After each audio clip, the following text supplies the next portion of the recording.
6 लाख किसान इस देश में आत्महत्या कर चुके हैं। किसानों में कोई परिवार ऐसा नहीं है जिस पर कर्जा ना हो। पंजाब की समस्या को उलझाने सुलझाने में श्रीमती गांधी की हत्या। फिर मैं पाकिस्तान जाकर के उस जगह पर भी होकर आया जहां भगत सिंह को फांसी लगी। महात्मा गांधी का एक फेमस कोट है कि जब देश स्वराज आ जाएगा, अगर मैं एक दिन के लिए तानाशाह बनूंगा तो मैं चाहूंगा कि हिंदी देश की राजभाषा बने। 12 जून 1975 को मिसेस गांधी को इलाहाबाद हाई कोर्ट ने डिस्क्वालीफाई कर, उसने चुनाव में गलत तरीके से इस्तेमाल किया। नेहरू के बाद जो प्रधानमंत्री सहज भी है, वो आसानी से उपलब्ध भी है, विद्वान भी है, लचीला भी है, डिसीजन मेकर भी, वो अटल Bihari Vajpayee.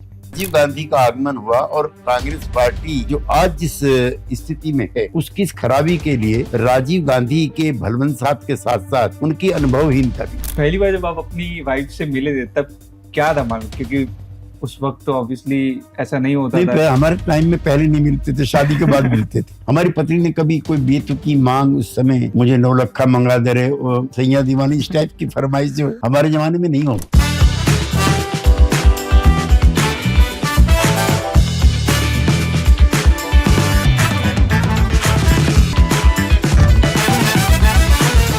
Welcome once again. आज एक ऐसी बड़ी शख्सियत हमारे साथ मौजूद हैं जिनका करियर 50 साल से भी ज़्यादा रहा है पॉलिटिक्स में। एक बहुत बड़ा नाम जिन्होंने तकरीबन 10 से ज़्यादा प्राइम मिनिस्टर्स के साथ काम किया, और जब उनका नाम लेते हैं तब सिर्फ और सिर्फ एक ही बात जहन में आती है, पॉलिटिक्स, ज्ञान और Hindustan. Let's welcome the one and only K C Tyagi sir. Welcome sir, thank you so much. आपका वक्त बहुत ज़्यादा कीमती है। नहीं, ऐसा कुछ नहीं। लेकिन फिर भी आपने आज के इस पॉडकास्ट के लिए वक्त निकाला, बहुत बहुत शुक्रिया। पहले सर, मैं जब रिसर्च कर रहा था आपके बारे में तो मुझे ऐसा लगा कि मुझे आपसे क्या पूछना चाहिए, बिकॉज इतनी सारी चीज़ें हैं, और मुझे ऐसा लगा कि क्या ऐसी बात मैं आपसे पूछूं जो अनछुई है, जो अब तक यूथ तक, लोगों तक नहीं पहुंची है। तो एक चीज़ मेरे जहन में सबसे पहले आई, वो ये थी कि आपने 10 से ज़्यादा प्राइम मिनिस्टर्स के साथ में काम किया है और एक बहुत बड़ा करियर स्पैन रहा है आपका। मैं अगर स्टार्ट करूं जैसे आई.के. गुजराल सर से लेके देवे गौड़ा सर, अटल बिहारी वाजपेयी सर, चौधरी चरण Singh sir, Chandrashekhar sir, Morarji sir, Narendra Modi sir, आपने इन सब के साथ में काम किया है। तो आपकी जो शुरुआत थी पॉलिटिक्स की वो कैसी रही, और उसके बाद एक के बाद एक हर एक प्राइम मिनिस्टर के साथ काम करने का आपका एक्सपीरियंस कैसा था? आज़ादी के 20-25 साल के बाद जब 100 इकोनॉमिक चेंज के जो प्रोसेस थे वो धीमे पड़ गए, कमज़ोर पड़ गए, और हमारे पुरखों ने जो आज़ादी के आंदोलन में कुर्बानी देकर के जो सपने दिखाए थे वो सपने टूटने या कमज़ोर होने शुरू हो गए।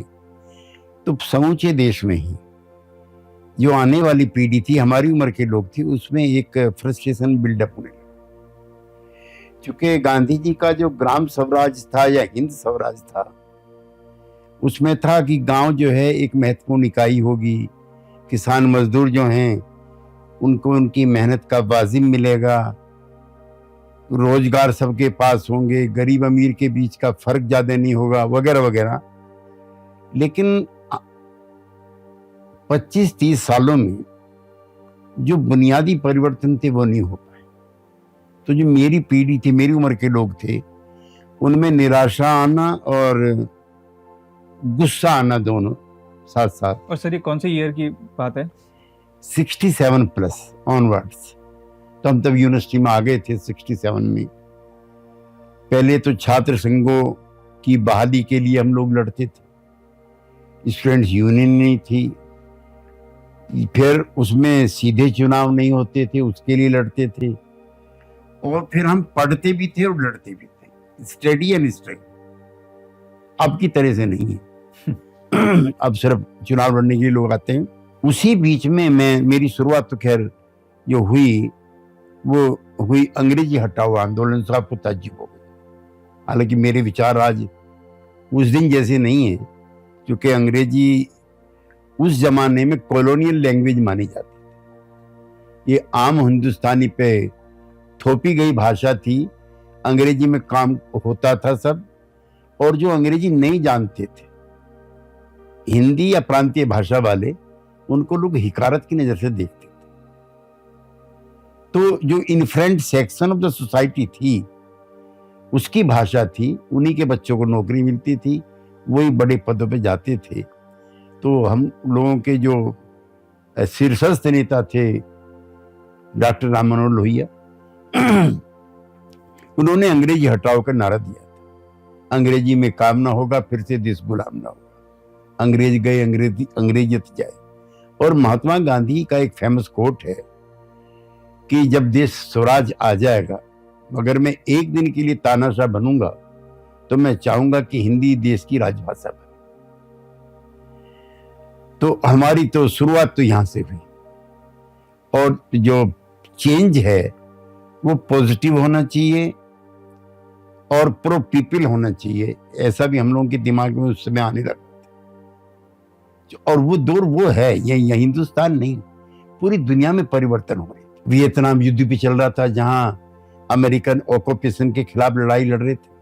फ्रांस में दिगाल के खिलाफ देश, वहां के नौजवान इकट्ठे हो रहे थे। इंडियन सबकॉन्टिनेंट भी गर्म था, और फिलिस्तीन का भी आंदोलन था, जहां लोग अपनी मातृभूमि के लिए संघर्ष कर रहे थे। तो तमाम मुल्क में टर्मोइल था, तमाम दुनिया में टर्मोइल था, for change, for a positive change. Beautiful sir. सबसे पहले प्राइम मिनिस्टर के साथ आपने कब काम किया, तब आपकी एज क्या थी और आपका पॉलिटिक्स का एक्सपीरियंस क्या है? 74 में एक बड़ा आंदोलन चला जयप्रकाश नारायण के नेतृत्व। जी। मेरी पार्टी भी और मेरे सभी साथी भी उस आंदोलन का हिस्सा बने। 12 जून 1975 को मिसेस गांधी को इलाहाबाद हाई कोर्ट ने डिस्क्वालीफाई कर दिया कि उसने चुनाव में गलत तरीके से इस्तेमाल किया। हमारे नेता थे राजनान, उन्होंने उनको पिटीशन में हरा दिया, लेकिन श्रीमती गांधी ने इस्तीफा नहीं दिया। तब बड़ा आंदोलन फैला, और 25 जून 1975 को दिल्ली के रामलीला मैदान में एक बड़ी सभा हुई, जिसमें मैं भी मंच पर मौजूद था, मेरा सौभाग्य था। तब हम लोगों ने नॉन कोऑपरेशन, जो गांधी का था सिविल नाफरमानी, असहयोग आंदोलन सरकार के साथ किया जाए, ऐसा करके आंदोलन चलाया गया। तो जयप्रकाश नारायण, मोरारजी भाई, चौधरी चरण सिंह, अटल बिहारी वाजपेयी, मधुलिमय, राजनारायण, जो भी प्रोमिनेंट लीडर थे, सबको जेल में भेज दिया गया। फिर हम लोग भी जेल में गए, छुट कर आए तो जनता पार्टी बनी। तो मेरे पहले प्राइम मिनिस्टर मेरी पार्टी के मोरारजी भाई थे, जो गुजरात प्रांत के भी मुख्यमंत्री रहे जी। और उनके जो यूथ विंग था, जो युवा शाखा थी, उसका मैं ऑल इंडिया का जनरल सेक्रेटरी। तो मेरा जो पहला interaction as a prime minister वो उनके साथ है। दूसरा, मैं चूंकि लोकदल से संबंधित था, उनके बाद चौधरी चरण सिंह प्राइम मिनिस्टर, वो मेरी मर्जी के, मेरे मिजाज के, मेरे इलाके के, मेरे सिद्धांत के, मेरे कार्यक्रम के नेता थे। तो मुझे बहुत प्रसन्नता भी हुई थी बनने पर। फिर मैं जब लोकसभा में आता हूँ, 9th लोकसभा में, तो मैं एमपी बनता हूँ, और वीपी सिंह, जिन्होंने बोफोर्स को लेकर के बड़ा आंदोलन चलाया था, वो प्राइम मिनिस्टर बने। मैं जब चंद्रशेखर जी जनता पार्टी के अध्यक्ष थे और मैं युवा शाखा का महामंत्री था, मेरा उनके साथ भी अच्छा रिश्ता नाता था। फिर वो प्रधानमंत्री बने। फिर कांग्रेस के नेताओं से मेरे संपर्क कम थे, लेकिन मुझे 9वीं लोकसभा में राजीव गांधी जी के साथ भी काम करने का मौका मिला। और निसंदेह अलग पार्टी में रहने के बावजूद भी मैं मानता हूं कि ऐसे जेंटलमैन लीडर राजनीति में बहुत कम होते हैं, जैसे राजीव गांधी थे। हालांकि उनका अनुभव कम था, लेकिन उनकी शालीनता, उनका सहजता सबको लुभाती थी। हमारी पार्टी के दूसरे नेता थे HD देवेगौड़ा, चूंकि हम फिर जनता दल बना चुके थे जी। वो भी हमारी मर्जी के नेता थे, हमारी पार्टी के थे, और वो प्रधानमंत्री बने 96 में। और गुजराल साहब भी हमारी पार्टी के थे, जनता दल के 4-5 लोग, 6 लोग प्राइम मिनिस्टर बने जी। जिस पार्टी में मैं आज भी हूँ। गुजराल साहब बने, वो काफी दिनों तक चले। और फिर गठबंधन की राजनीति का दौर शुरू हो गया। कांग्रेस पार्टी घटती गई और गैर कांग्रेस पार्टी और पर्टिकुलरली बीजेपी बढ़ती गई। तो पहला प्रयोग 1998 में करने का प्रयास किया गया, जब अटल बिहारी वाजपेयी पहले गैर कांग्रेसी प्रधानमंत्री या बीजेपी समर्थक प्रधानमंत्री एग्जिस्टेंस में आए, लेकिन उसकी भी मियाद लंबी नहीं चली। फिर 99 में चुनाव हुए और जॉर्ज फर्नांडिस, शरद यादव, नीतीश कुमार, रामकृष्ण हेगड़े, ये जो जनता दल के नेता थे, इन्होंने एक नया प्रयोग किया कि अगर गैर कांग्रेसी सरकारों को चलाना है तो भाजपा के साथ काम करना होगा, लेकिन भाजपा को भी अपने जो उग्र नारे हैं या जो कंट्रोवर्शियल नारे हैं उनको छोड़ना बनेगा। तब नेशनल डेमोक्रेटिक अलायंस बना था, led by Atal Bihari Vajpayee and George Fernandes. फिर वो लंबा चला, अटल जी 5-6 साल रहे और वो एक अच्छा कार्यकाल था। फिर 10 साल फिर मनमोहन सिंह जी आए, जिनके साथ काम करने का हमारा अनुभव इसलिए भी नहीं था कि वो नॉन पॉलिटिकल बैकग्राउंड थे, इकोनॉमिस्ट थे। और फिर नरेंद्र मोदी जी हैं, तब से हम एनडीए में भी हैं उनके साथ, वो प्रधानमंत्री हैं और जो जनता दल उसमें एक महत्वपूर्ण घटक।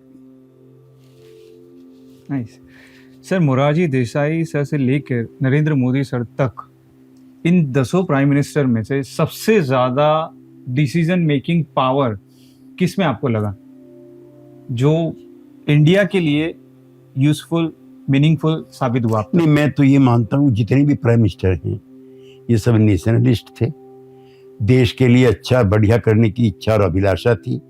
इसलिए इसमें कौन कम राष्ट्रवादी था, कौन ज्यादा था, ये मैं तुलना करना अच्छा नहीं मानता। मोरारजी भाई अपने गंभीरता की वजह से और सीनियरिटी की वजह से बड़े थे। चौधरी चरण सिंह ग्रामीण पृष्ठभूमि से आए थे और जो रूरल अनरेस्ट है उसको समाप्त करना चाहते थे। वीपी सिंह आदर्शवाद से भरे हुए थे, जो रक्षा मंत्री और वित्त मंत्रालय जैसा पद छोड़ करके राजीव गांधी के खिलाफ खड़े हुए थे। चंद्रशेखर जी भी हम लोग के आदर्श थे, जिन्होंने जयप्रकाश नारायण और श्रीमती इंदिरा गांधी की बातचीत होनी चाहिए, ये राष्ट्रीय हित में है, ऐसा करके मुहिम चलाई थी। और वो कांग्रेस वर्किंग कमेटी के मेंबर होते हुए श्रीमती गांधी ने उन्हें भी जेल में डाल दिया था। तो वो बहुत ही डिसीजन मेकिंग प्राइम मिनिस्टर थे। जनता दल की, हमारा जो जनता दल था उसके 2 प्राइम मिनिस्टर फिरोज वर्मा ने, एचडी देवागौड़ा में मुझे चरण सिंह की छवि दिखाई देती थी। वो ग्रामीण पृष्ठभूमि के थे और गांव की समस्याओं को लेकर प्रयत्नशील थे। गुजराल साहब इंटरनेशनल ख्याति के नेता थे, उनके कम्युनिस्ट मुल्कों के साथ, समाजवादी मुल्कों के साथ बहुत बेहतरीन रिश्ते थे। और नेहरू के बाद जो प्रधानमंत्री सहज भी है, वो आसानी से उपलब्ध भी है, विद्वान भी है, लचीला भी है, डिसीजन मेकर भी, वो अटल बिहारी वाजपेयी। उनमें मुझे संपूर्णता दिखाई देती है और मुझे प्रसन्नता है कि मुझे उनके कार्यकाल में, उनके नेतृत्व में मैं 2004 में लोकसभा का चुनाव भी लड़ा मेरठ लोकसभा से। और उन्होंने खाद्यान्न की एक बड़ी संस्था है, सेंट्रल वेयर हाउसिंग कॉरपोरेशन, जहाँ समूचे देश का अनाज रखा जाता है हिफाजत के तौर पे, उसका मुझको चेयरमैन भी बनाया। और उनके साथ काम करके जितनी सहजता महसूस होती थी, उस पर मुझे गर्व। सर, पॉलिटिक्स के बारे में जब जैसे मैं यूथ से बात कर रहा था अपने यहाँ कॉलेज में, तो उनका एक क्वेश्चन सबसे पहले आया कि जो ऑपोजिशन पार्टी के लीडर्स हैं या मेंबर्स हैं, वो पार्लियामेंट में तो ऐसे लड़ते हैं या एक दूसरे के विपक्ष में रहते हैं, लेकिन जब कहीं और दूसरा कोई इवेंट हो वहाँ ऐसे मिलते हैं जैसा कुछ हुआ ही नहीं। तो ये जो कॉन्ट्रडिक्शन है ये समझ में नहीं आता। कॉन्ट्रडिक्शन नहीं है, लोकतंत्र की खूबी है। संसद में हम विपक्ष में रहते हुए जनता के सवालों को उठाते जी और उसको कारगर बहस की तरफ ले जाते हैं, लेकिन हम डिफर करते हैं रूलिंग पार्टी से। हम उसके दुश्मन नहीं, एनिमी नहीं है। हालांकि आजकल कई अवसरों पर ये कटता का माहौल बन गया, लेकिन ऐसा नहीं होता था पहले। हमारे समय में खूब जॉर्ज फर्नांडिस थे, ज्योतिर्मय बसु थे, मधु लिमय थे और कई नेता थे, अटल बिहारी वाजपेयी भी थे। खूब सवाल उठाते थे प्रखरता के साथ, और सेंट्रल हॉल में सब कॉफी पीते थे। तो लोकतंत्र जो है वो असहमति का द्वार खोलता है, नफरत और गुस्से का। और ये बदलाव कब से आया सर? ये बदलाव तो श्रीमती गांधी के समय में भी थोड़ा शुरू हुआ, और इधर कुछ थोड़ा ज्यादा बढ़ा है। ओके सर, जैसे 50 years ऑफ पॉलिटिक्स, 50 साल, तो आपने हर एक दशक को देखा है, 80 के बाद, 70 के बाद। 80 का दशक कैसा था 90 के दशक की तुलना में? 2000 का दशक कैसा था? नहीं, 80 का दशक ही 70 और 80 का दशक ही घटनाओं से भरा हुआ था। हम लोग जब राजनीति शुरू किए थे तब हम सोचते नहीं थे कि कांग्रेस पार्टी को पराजित भी किया जा सकता जी। 52, 57, 62, 67, 78 थम्पिंग मेजोरिटी के साथ जवाहरलाल नेहरू, उसके बाद फिर थोड़ा समय शास्त्री जी का था, एंड इंदिरा गांधी। बांग्लादेश युद्ध के बाद वो सर्वशक्तिमान थी, तो उस इंदिरा गांधी को भी चुनाव में हमारे नेताओं ने, हमने मिलकर के हराया। उसकी एक नई अलग अनुभूति थी। और सर 90 का दशक कैसा था आपने? 80 के दशक में बहुत घटनाक्रम बहुत तेजी के साथ हुए, और आजकल जो परिदृश्य बदला हुआ लगता है आपको, ये घटनाएं 80 के दशक की। जैसे पंजाब की समस्या को उलझाने सुलझाने में श्रीमती गांधी की हत्या हुई। एक बहुत दुर्भाग्यपूर्ण घटनाक्रम है। हमारे देश में सत्ता परिवर्तन वोट के जरिए होता है, तोप के जरिए नहीं। जी। जो तोप संस्कृति का जो दखल आया भारत में, ये बहुत अफसोस है। जो अनडेमोक्रेटिक जहां पर सिस्टम है, वहां पर बंदूक से सत्ता परिवर्तन होते हैं। हमने तो गांधी जी के नेतृत्व में अंग्रेजों को भगाया था, सत्याग्रह करके इंदिरा जी को हटाया था। लेकिन ये बहुत बुरा वक्त था कि जब पंजाब की समस्या हल करते करते उनकी शहादत होगी। एक समाज में गुस्सा और नफरत का माहौल पैदा हो गया। फिर राजीव गांधी का आगमन हुआ, और कांग्रेस पार्टी जो आज जिस स्थिति में है, उसकी इस खराबी के लिए राजीव गांधी के भलवंसात के साथ साथ उनकी अनुभवहीनता भी थी। अच्छा।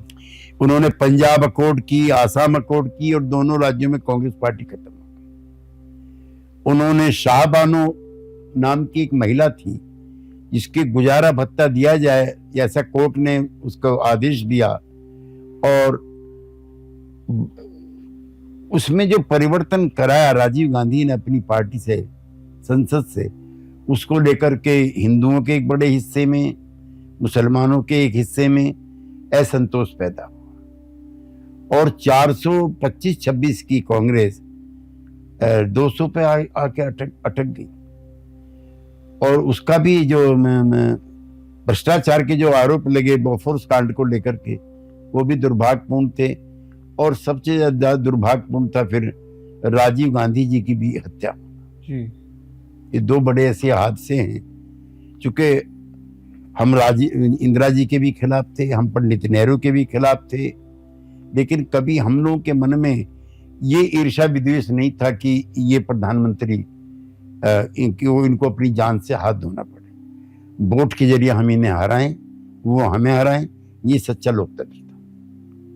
सर, आपने कहा कि अटल बिहारी वाजपेयी सर की जो डिसीजन मेकिंग कैपेबिलिटी थी वो बेस्ट थी, सबकी अच्छी थी ऑफ कोर्स, लेकिन उनमें आपको ज्यादा दिखती थी। कोई एक ऐसा इंसिडेंट जब आपको पता लगता है कि जब आपको ऐसा महसूस हुआ कि प्राइम मिनिस्टर भाई, उन्होंने जिस तरह से देश को परमाणु के जरिए शक्तिशाली बनाया, अमेरिका का कितना दबाव था हम आपको बता नहीं सकते। जो विस्फोट हुआ है तब, अणु विस्फोट, वो भारत के लोकतंत्र के लिए, भारत की सरहदों की हिफाजत के लिए एक अभूतपूर्व घटना थी, और उसमें वो 100 के 100 नंबर लेकर के पास हुए।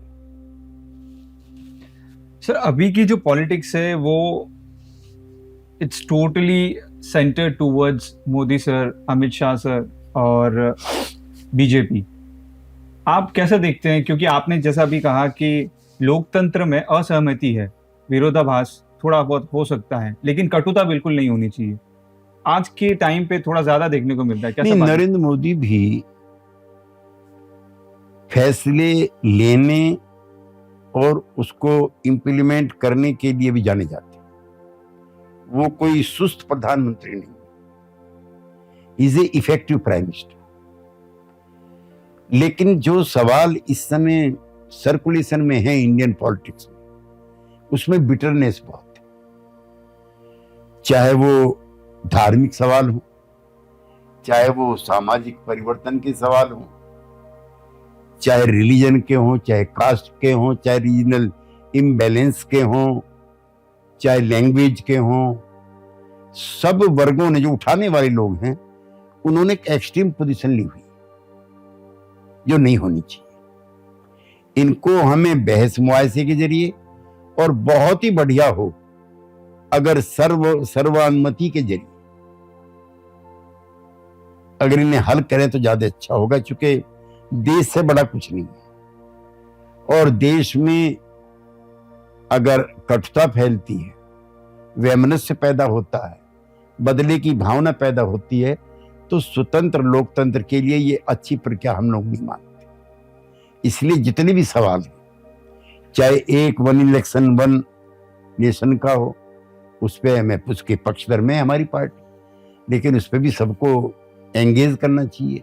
यूनिफॉर्म सिविल कोड का मामला है, ये multi caste multi religion country है, और इस पर सभी जो स्टेक होल्डर्स हैं, चाहे पॉलिटिकल पार्टीज हैं या रिलीजियस आउटफिट है, उनको लेकर के भी, उस पर भी मैं चाहता हूँ यूनिफॉर्म सिविल कोड के हम विरोधी नहीं है, लेकिन आम सहमति बने, कटता ना हो, किसी को इनसिक्योरिटी फीलिंग ना हो, क्योंकि संविधान ने सबको बराबर के अधिकार दिए। हमारी होली गीता, कुरान और बाइबिल और गुरु ग्रंथ साहब यही है। इसमें फ्रीडम है सबको फेथ की, इसमें फ्रीडम है सबको रिलीजन की, इसमें फ्रीडम है सबको स्पीच की, और ये हमारा अकेला संविधान है जिसने सोशल जस्टिस को भी एक्सेप्ट किया। सर, इमरजेंसी के बारे में भी आपने वो पूरा दौर देखा है, किस तरीके का वो दौर था, क्या हालात थे, इमरजेंसी क्यों वो बुरा दौर था। और मैं एज ए पॉलिटिकल एक्टिविस्ट मैं चाहता हूं कि किसी की भी सरकार हो, दौर वापस नहीं आना चाहिए। जितने भी संविधान में दिए गए जनता को अधिकार है, सब समाप्त है। बोलने का अधिकार खत्म था, लिखने का अधिकार खत्म था, घूमने फिरने का अधिकार खत्म था, असेंबली ऑफ द पीपल का अधिकार खत्म था, और बेगुनाह लोग भी इसमें पकड़े गए, घर भी इसमें तबाह हुए, परिवार बर्बाद हुए, रोजी रोटी लोगों की चली गई, कई लोग इसमें मारे भी गए पुलिस की जाति से। मुझको याद है, हमारे एक नेता थे जॉर्ज फर्नांडिस, उनकी माँ को और उनके भाई को बुरी तरह से मारपीट किया गया। जॉर्ज फर्नांडिस कहीं दिखाई दे जाएं, देखते गोली मारने का आदेश था, ऐसा भी उनके साथ हुआ। हम लोग जब फरारी में थे, एब्सकॉन्ड किए हुए थे, अरेस्ट से बचने के लिए हमारे परिवारजनों को यातना दी जाती थी, और वो इंडियन पॉलिटिक्स में politics of confrontation and hatred की शुरुआत थी। वो दोबारा दौर ना आए। तो सर, इमरजेंसी लगानी क्यों पड़ी, ऐसा क्या? अपनी कुर्सी के लिए, और कोई कारण नहीं था। क्योंकि जब हाई कोर्ट ने उनके खिलाफ फैसला दिया, तो हेल्दी ट्रेडिशंस का तकाजा था कि उनको इस्तीफा देना चाहिए। लेकिन नेताओं के इर्द गिर्द चाटुकारों का एक ऐसा गिरोह इकट्ठा हो जाता है कि आप नहीं तो देश नहीं। तो देवकांत वर्मा कांग्रेस के अध्यक्ष थे, उन्होंने नारा दिया था, Indira is India and India is Indira.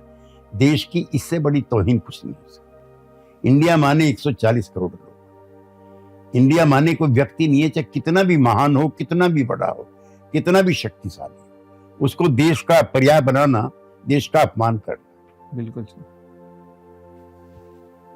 इतना अनुभव है आपका राजनीति का, कोई एक ऐसा इंसिडेंट जहां आपको ऐसा लगा हो कि ये अपॉर्चुनिटी मेरे से मिस हो गई, कोई ऐसा रिग्रेट, कोई ऐसी बात? नहीं, असल में मैं पहले आपको बताया कि हमारी जो शुरुआत है राजनीति की, वो पद और प्रतिष्ठा के लिए नहीं थी।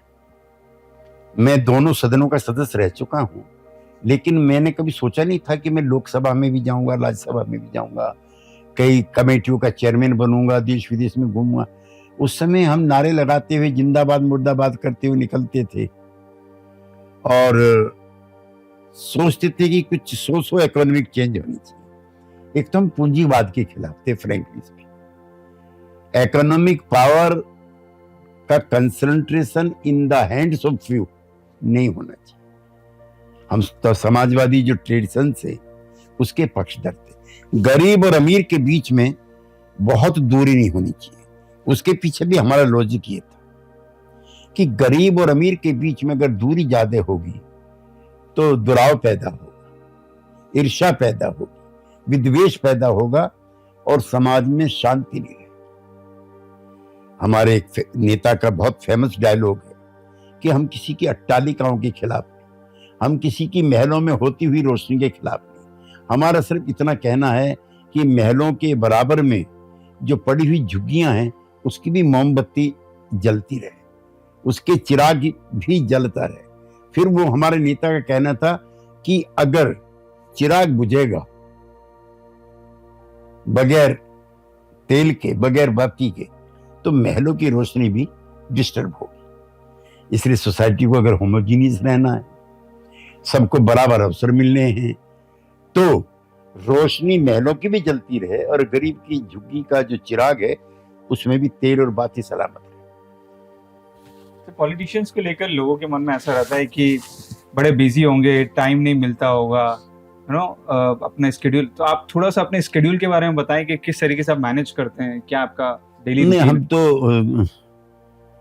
हम तो राजनीति भी करते हैं, सवालों भी उठाते हैं, अपने बच्चों के साथ भी एंटरटेन करते हैं। हमारी एक प्यारी बच्ची यहाँ भी मिली हुई है, उसके साथ भी मैं खेल रहा हूँ और राजनीति भी कर रहा हूँ। मैं मोहनी नाम की है वो। लेकिन आर्ट, लिटरेचर, देशाटन और जो पुरातन संस्कृति है, जैसे इस देश के अंदर आप घूमे, अजंता अलोरा भी है, इसके अंदर जो है आपके ऐसे बढ़िया बढ़िया टेम्पल्स हैं, ऐसी बढ़िया बढ़िया गुफाएं हैं, कोणार्क का भी टेम्पल है। पुराने ज़माने की जो हमारे पुरखों के ज़माने की चीज़ें हैं उसकी भी सलामती है बहुत सारी चीज़ों की। तो राजनीति खाली को जिंदाबाद मुर्दाबाद, MP बने, MLA बने, मिनिस्टर बने, बड़ा घर बनाया, कोठी कार बने, ना, ये नहीं। एक अच्छे ह्यूमन बीइंग के लिए एक किसी शायर का बढ़िया शेर है कि माना के चमन को ना गुलजार कर सके हम, कुछ खार तो कम कर दिए गुजरे जिधर से। ऐसा कंसेप्ट होना चाहिए कि सोसाइटी के लिए हम थोड़ा पॉजिटिव कंट्रीब्यूट करें। जैसे जाति प्रथा है तो असमान है, इसमें दूरी नहीं होनी चाहिए, अवसर सबको मिलते रहना चाहिए। तो हमारा जो विचार है वो ये भी सिखाता है, धर्म है, कोई भी धर्म हो, किसी धर्म के मानने वाले की आजादी पे चोट नहीं होनी चाहिए। जो मैंने पहले भी आपको दोहराया कि जो concentration of the economic power in the hands of few, ये भी विवाद पैदा करती है, वो भी नहीं होना चाहिए। अनएम्प्लॉयमेंट इतनी बड़ी प्रॉब्लम होती जा रही है, ये जो बेरोजगार हैं उनकी वजह से समाज में हिंसा है। इसलिए सोसाइटी को अगर आप पीसफुली सोना चाहते हो तो जो बाहर सड़क पे पड़े हैं उनको भी सोने दो, उनकी बेचैनी आपकी नींद उड़ाएगी। लिहाजा समाज को ऐसा बनाने का प्रयास करो कि इसमें कोई भी बगैर खाने के, कोई भी बगैर मकान के, कोई भी बगैर कपड़े के। दो चीजों के बारे में मैं जरूर जिक्र करना चाहता हूं, सरकार चाहे हमारी हो या दूसरी हो, एक तो एजुकेशन और एक हेल्थ, ये सरकारी क्षेत्र में होनी चाहिए। मैंने कोरोना का पीरियड देखा है, परिवारजनों को डेड बॉडी नहीं मिली। दिल्ली में मेडिकल के जो कॉलेजेस हैं उनके बाहर कई कई हजार लोगों की सुबह शाम भीड़ आपको मिलेगी, उनको इलाज नहीं मिल रहा है। इतना महंगा इलाज होगा कि देश के अंदर किसी को भी प्राइवेट प्रैक्टिस की इजाजत नहीं होनी चाहिए। एक शिक्षा है, ये सबको मिलनी चाहिए, irrespective of caste, religion and economic status. और बहुत ही अच्छा हो कि समान शिक्षा हो। एक बार हमारे जो पहले प्रधानमंत्री थे मोरारजी भाई, हमारा उनसे विवाद हो गया था। हम 5-6 जो युवा नेता थे उनके पास गए कि आपने चुनाव घोषणा पत्र में लिखा है कि यूनिफॉर्म एजुकेशन होगी, तो कुछ के बच्चे दून स्कूल में पढ़ रहे हैं, मियो कॉलेज में पढ़ रहे हैं, सनावर में पढ़ रहे हैं, उनकी दुनिया अलग है। हम जो गांव में से निकलते हैं हमारे लिए जॉब अपॉर्चुनिटी ना के बराबर है। तो कैसे सबकी शिक्षा एक समान का आपने लिखा? तो उन्होंने कहा कि चुनाव में कुछ और कहा जाता है, प्रैक्टिकल कुछ और होता है। तो हमारी काफी गर्मा गर्मी बहस भी प्रधानमंत्री से हुई, और मैं उसे लोकतंत्र की खूबी मानता हूं कि प्रधानमंत्री से 5-6 युवा नेता उसी पार्टी के जाकर के बहस भी किए, डिफर भी किए। तो ऐसा लोकतंत्र भी होना चाहिए। सोशल मीडिया यूज करते हैं सर आप? नॉट टू मच, क्योंकि उसमें टेक्निक के और मॉडर्न उसके साइंस के मैं खिलाफ नहीं, लेकिन जो व्हाट्सएप यूनिवर्सिटी है इसने बहुत नुकसान सोसाइटी का किया। एक तो इसमें फेक न्यूज है, हालांकि प्रेस की मैं संपूर्ण स्वतंत्रता का पक्षधर हूं, उसके लिए मैं जेल भी गया, लेकिन ये स्वतंत्रता का मिसयूज है। और कुछ जो है, मैं ओपन माइंड आदमी हूं, लेकिन कम उम्र के बच्चों के हाथ में जो आपने ये औजार दिया है, इससे पढ़ाई के बजाय, जानकारी के बजाय फिसलन की जादू। कैसे बचा जाए सर इससे? इसके लिए सभी जितने भी स्टेक होल्डर्स हैं इसके, फिर मैं वही कह रहा हूं, आम सहमति बनाइए। समस्याएं इतनी बड़ी हो गई हैं कि अकेले एक पार्टी से नहीं सुलझेगी, आम सहमति, सबको मिलाओ, सबकी राय लो और फिर चलाओ, इस पे भी आम सहमति बने। बिकॉज सर सोशल मीडिया अभी के टाइम में स्पेशली यूथ इतना उस पर एक्टिव है कि वो कहीं ना कहीं अपने कल्चर से, कहीं ना कहीं अपने रूट से, कहीं ना कहीं अपनों से थोड़ा सा दूर होता जा रहा है। आपने कहा कि इस पे समता का एक भाव बने, आपसी सहमति बने, बट जब इसके बारे में बात की जाती है तब ये और ज्यादा ही बढ़ता है, ना कि कम हो रहा है। बिकॉज ये कई लोग इसको नागरिक आजादी से जोड़ते हैं, अपने फंडामेंटल राइट से जोड़ते हैं।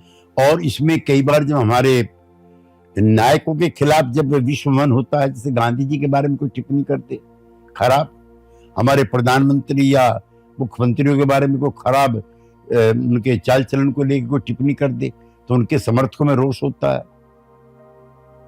तो इस पर कुछ ना कुछ इसका मैकेनिज्म बिल्डअप किया जाना चाहिए कि साफ सुथरा इसका जानकारी के लिए सदुपयोग हो, ना कि चरित्र हनन के लिए या अफवाहें फैलाने के लिए। फेक न्यूज नहीं होना चाहिए, इस पर बैन लगना चाहिए। अभी मैं देखता हूं कई बार एक चैनल का नाम दिखा दिया, नीचे दिखा दिया मुख्यमंत्री की अचानक मृत्यु, कल 3 दिन का शोक, पता लगा गलत खबर है। दे मस्ट बी प्रोसिक्यूटेड, सजा मिलनी चाहिए ऐसे लोगों को। आजादी का इतना मिसयूज करने की इजाजत नहीं होनी चाहिए। दूसरा, चेहरा बदल बदल करके कैरेक्टर एसेसिनेशन का नया दौर चला है, सजा होनी चाहिए ऐसे लोगों के लिए। किसी भले इंसान के लिए, पॉलिटिकल लीडर के लिए, समाज सुधारक के लिए, उसकी शक्ल शरीर अलग अलग करके बना करके आप गंदगी फैलाने का काम समाज में करें, ये अच्छा नहीं। जी सर, इसलिए भी हुआ है क्योंकि आपने जैसा कहा कि उसे सनसनीखेज बनाने की कोशिश की जाती है, वो इसलिए भी क्योंकि अभी शॉर्ट टर्म मेमोरी हो गई है।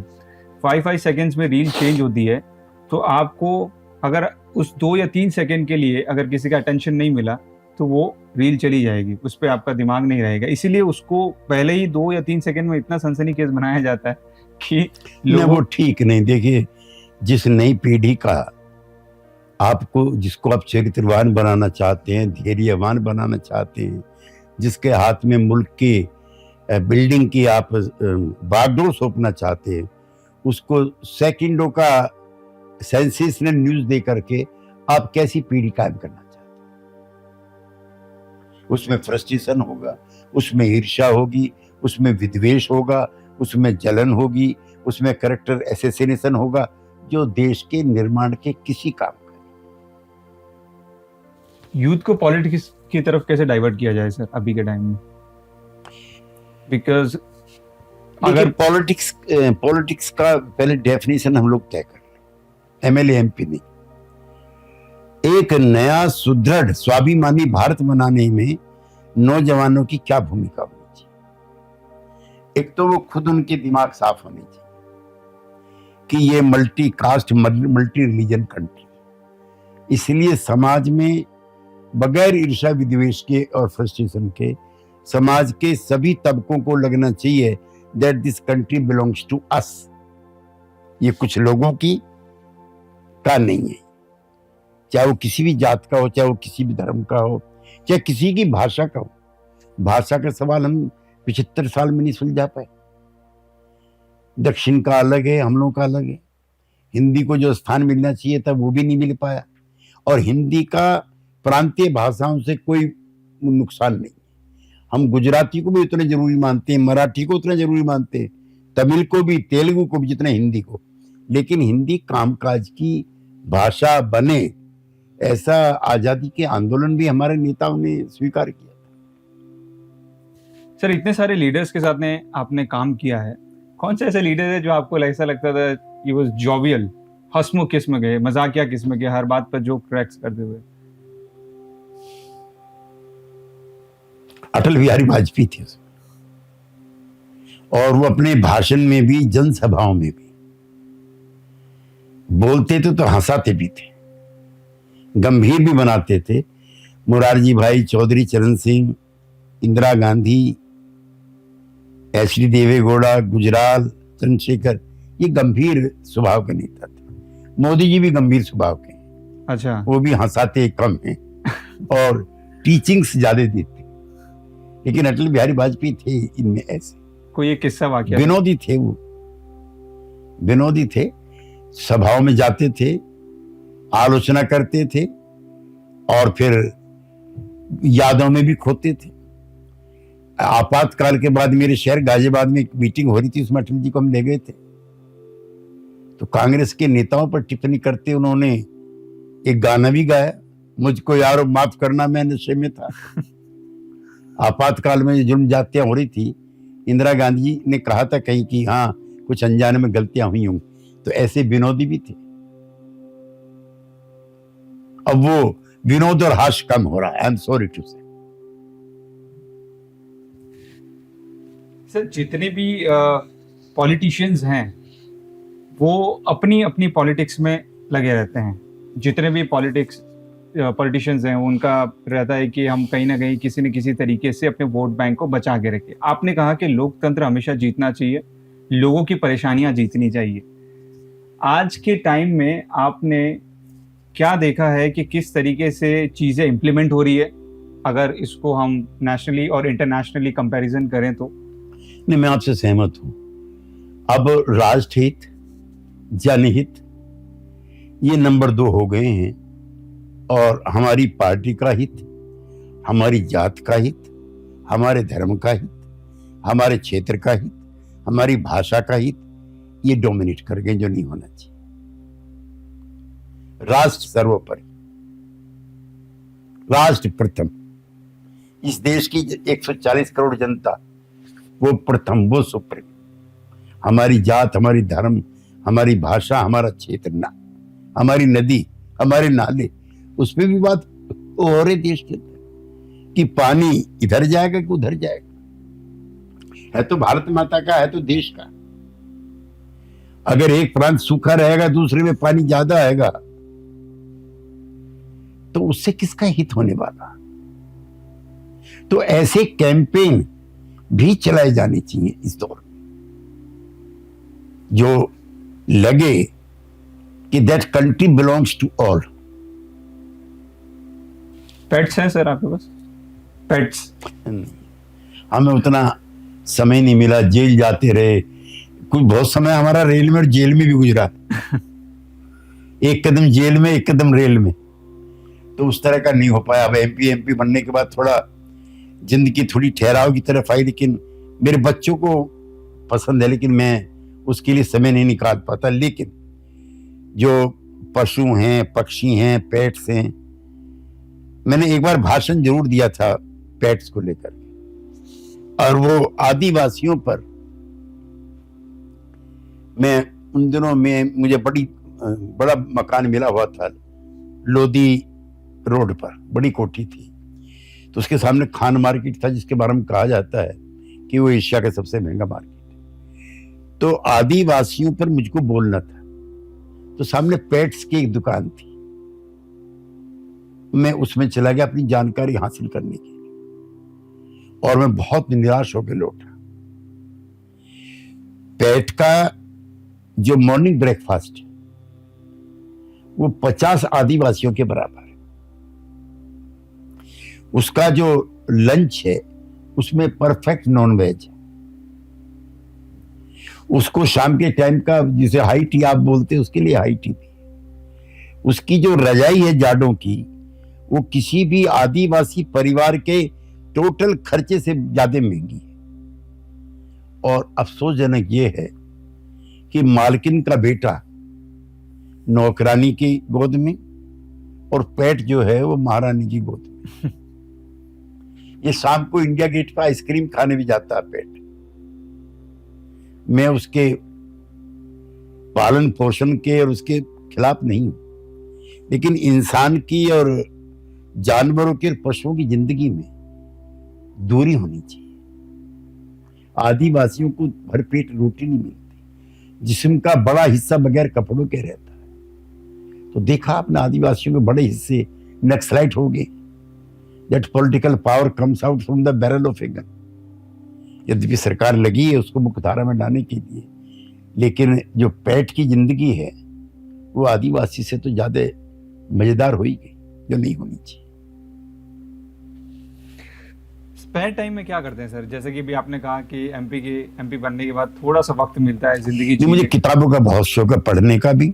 मैं करीबन कोई 150 के करीब आर्टिकल लिखे हिंदी अंग्रेजी में। उसके लिए मैं एक मेरा पैशन है। जैसे किसी दुल्हन को लगता होगा कि नई साड़ी आए, किसी फैशनेबल को लगता होगा नया सूट आए, तो जो किताब जो है सबसे पहली वो मेरे कमरे में होनी चाहिए। मेरे पे कोई 5-6 हजार के करीब किताबें हैं, और ऐसी किताबें रखने पर मुझे आई फील प्रिविलेज्ड। जैसे किसी दुल्हन को लगता है कि उस पर 9 लाखा हार है, तो मेरे पे कई किताबें ऐसी हैं जो दिल्ली में किसी पे भी नहीं है। एक एम.एन. रॉय हैं, उनकी लिखी हुई किताब है the man I met. He met Stalin, he met Lenin, he met Tolstoy, he met Leon Trotsky, he met Mao Tsetung, he met Chou En Lai. तो उस किताब को मुझे लगता है कि that are the richest political activist in the area. एक मीनू मसानी की किताब है जो कहीं अवेलेबल नहीं है। मुरारजी भाई की आत्मकथा मेरे पास, जो मेरी पीढ़ी है किसी आदमी के पास नहीं होगी। तो मेरा पढ़ने का भी शौक है, और पेंटिंग जो है खरीद के ला करके लगाने का अपने कमरे में सबका, महात्मा गांधी, विवेकानंद से लेकर के चे गुवेवारा तक, भगत सिंह, मेरा आइडियल भगत सिंह। मैं भगत सिंह परिवार के साथ 24 घंटे गुजारे हैं। और अब से पूरे 52-53 साल पहले, मैं 22-23 साल की मेरी उम्र रही होगी, तो मेरा शहर गाजियाबाद है जहां पर भगत सिंह की मूर्ति लगनी थी। मैं उनकी माता जी, उनकी बहन प्रकाशवती कौर और उनके भाई सरदार कुलतार सिंह के साथ 17-18 घंटे रहा। भगत सिंह की माता जी ने, विद्यावती कौर ने मुझे बताया कि भगत सिंह बचपन से ही ऐसा था, एक तो शादी नहीं करना चाहता था, दूसरा जब जलियांवाला बाग हो गया तो वहां की मिट्टी उठा के लाता था और सुबह कुछ उसके साथ खेलता था। और जब माताजी ने बताया कि हम उसकी शादी करने वाले थे तो घर छोड़ के भाग गया था। तो मैं मतलब कम उम्र है मेरी, फिर मैं पाकिस्तान जाकर के उस जगह पर भी होकर आया जहां भगत सिंह को फांसी लगी थी। वो शहर के बीच में आ गया इलाका। कुछ लड़के वहां पे भगत सिंह चौक नाम उसका रखा जाए उसके लिए लगे हुए हैं। मैं भी गया था उसमें, उसका नाम सादियान चौक है। तो वो जो पुरखों की जो विरासत है उसको भी याद रखना चाहिए। 23.5 साल की उम्र थी भगत सिंह की जब उसको फांसी हो गई, और उससे पहले उसने दर्जनों किताबें लिखी हैं और अपने आप को कोर्ट में उसने डिफेंड किया है। उनको सुनने के लिए सरदार पटेल, सरदार भगत सिंह के परिवार के लोगों के अलावा नेताजी सुभाष चंद्र बोस, जवाहरलाल नेहरू, रफी अहमद किदवई उसकी डिबेट सुनने के लिए जाते थे। तो इन पुरखों ने जो कुर्बानी दी है, उनके जो सपने थे वो थोड़े थोड़े साकार होने शुरू हों तो आने वाली पीढ़ी भी गौरव के साथ महसूस कर। सर, भगत सिंह की आपने बात की, एक बहुत बड़ा कैरेक्टर हमारे इंडिया का, आज का यूथ कैसे उससे रिलेट करे? बिकॉज उस वक्त की एक डिमांड थी कि देश के लिए कुछ किया जाए, जान दी जाए। आज ऐसी डिमांड नहीं है। देखिए, समय दौर परिस्थितियां होती हैं। ब्रिटिश शासन काल से हम लड़ रहे थे, आंदोलन धीरे धीरे चल रहा था, उसमें गति लाने के लिए और उस लक्ष्य की प्राप्ति के लिए कुछ कुर्बानी की जरूरत थी। आज उस तरह का नहीं। आज देश आजाद है, इसकी प्रगति की जो गति है वो धीमी है लेकिन समाप्त नहीं है। और यूं भी जो इकोनॉमी है हमारी, उसमें बूम भी है।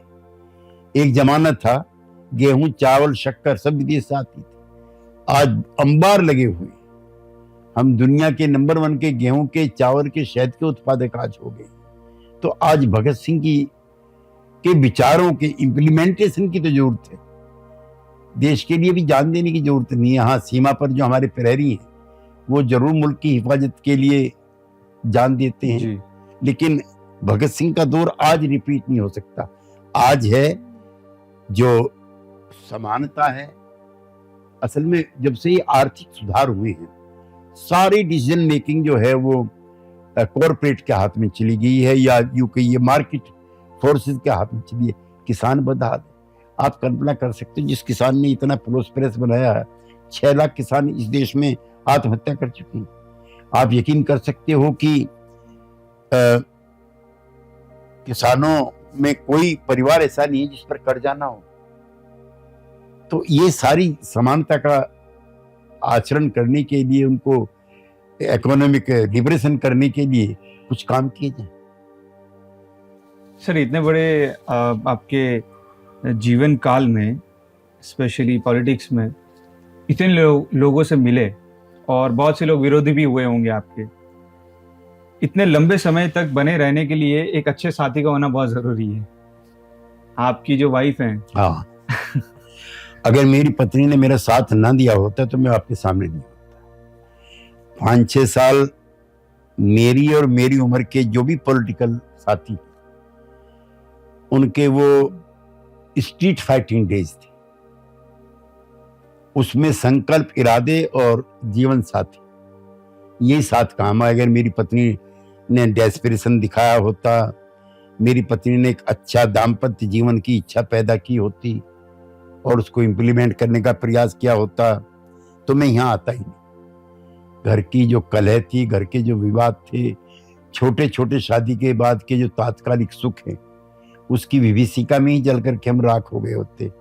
तो जिन आदर्शों ने मुझको राजनीति में प्रेरित किया है, उसके बाद अगर किसी ने संबल दिया है, दैट इज माई वाइफ। पहली बार जब आप अपनी वाइफ से मिले थे तब क्या था मालूम? क्योंकि उस वक्त तो ऑब्वियसली ऐसा नहीं होता था। हमारे टाइम में पहले नहीं मिलते थे, शादी के बाद मिलते थे। और हम लोग शादी से पहले पत्नी जी के दर्शन भी नहीं करते।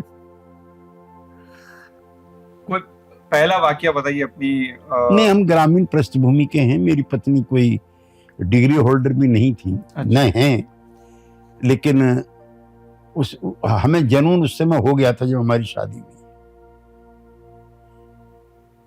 हमारी पत्नी ने कभी कोई बेतुकी मांग, उस समय मुझे 9 लखा मंगा दे रहे सैया दीवानी, इस टाइप की फरमाइश जो हमारे जमाने में नहीं होती थी। And she also new the boundaries, उसे भी सीमाओं का पता था। अब किसान के घर में पैदा हुए तो जो ये जो नए जमाने की सुख सुविधाएं हैं, उस जमाने में ना उपलब्ध थी और ना उसके लिए हमारे पास साधन उपलब्ध थे। लेकिन एक अच्छे साथी के रूप में उनका मैंने साथ दिया। इस बात का मुझको, मेरे साथ साथ मेरी पत्नी को भी गर्व। मूवीज देखते हैं सर आप? अब नहीं, छात्र जीवन में देखते थे, अब तो समय नहीं मिलता मूवी देखने का। कौन सी मूवी फेवरेट थी आपकी? फेवरेट हीरोइन कौन सी? दिलीप कुमार। और हीरोइन? हीरोइन मेरे साथ पार्लियामेंट में भी रही हैं दोनों। बैजंती माला मेरे साथ लोकसभा में थी और रेखा मेरे साथ राज्यसभा में थी। मेरी दोनों फेवरेट। कौन सी मूवी सबसे ज्यादा अच्छी लगी आपको उनकी? मुझको एक तो भगत सिंह मैंने देखी थी जिसमें मनोज कुमार था, पुरानी सबसे पहली। हाँ, वो मुझे बहुत अच्छी लगी थी। और दिलीप कुमार की फिल्मों का मैं, और राजेंद्र कुमार की फिल्मों का भी। हासवास की फिल्में मुझको ज्यादा अच्छी नहीं लगती थी, और कई फिल्मों में मुझको अमिताभ बच्चन भी अच्छे लगे। लास्ट मूवी कब देखी सर आपने?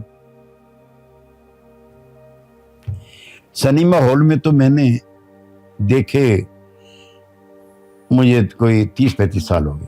35 साल पहले। अभी तो दौर बहुत हद तक बदल चुका है आपका। कभी कभी जब घर पे होते हैं, बच्चे देखते रहते हैं, तो थोड़ी ताका झाकी हम भी कर लेते हैं, बट नॉट मच। सर अभी जाते जाते एक आखिरी सवाल मैं आपसे ये पूछना चाहूंगा कि अभी जो बिहार के गवर्नर हैं आरिफ मोहम्मद सर, आपके साथ उनका काफी निकटतम ठीक नाता है। रहा है, काफी काम भी किया है आपने साथ में। कोई एक वाकया उनके साथ वाला बताइए, बिकॉज वो थोड़ी वक्त में यहाँ आने भी वाले हैं, मैं उनसे भी ये चीज पूछूंगा। अच्छा, नहीं, वो हमारे और जो हमारे मित्र रमाशंकर सिंह और आरिफ मोहम्मद खान, हम तीनों ने 9 अगस्त 1974 को, फिर वो और हमारे साथी रमाशंकर सिंह दोनों 77 में एमएलए भी बन गए और मंत्री बन गए। मुझे उनके साथ लोकसभा में भी काम करने का मौका मिला है।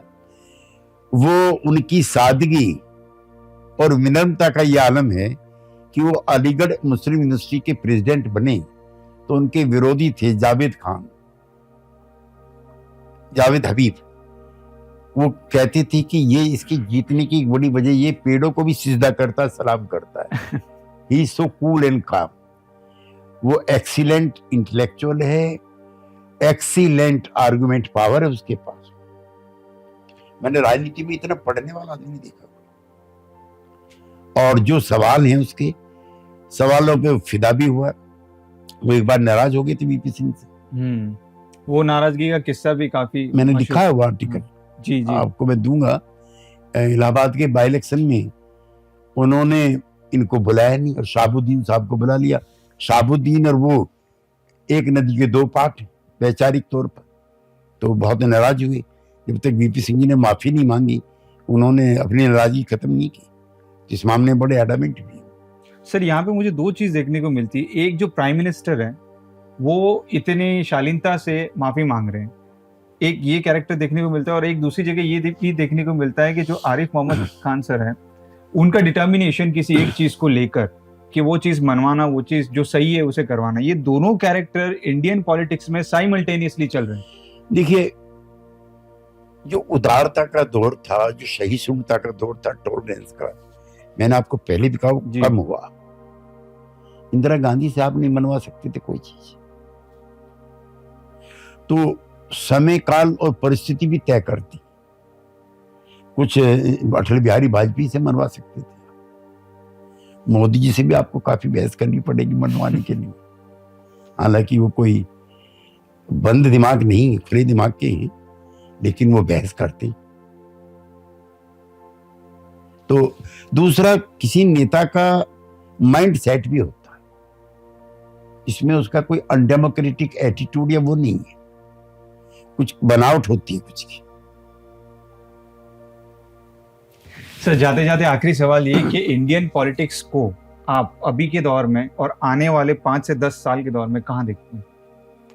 नहीं, लोकतंत्र का जो भविष्य है वो सुरक्षित है।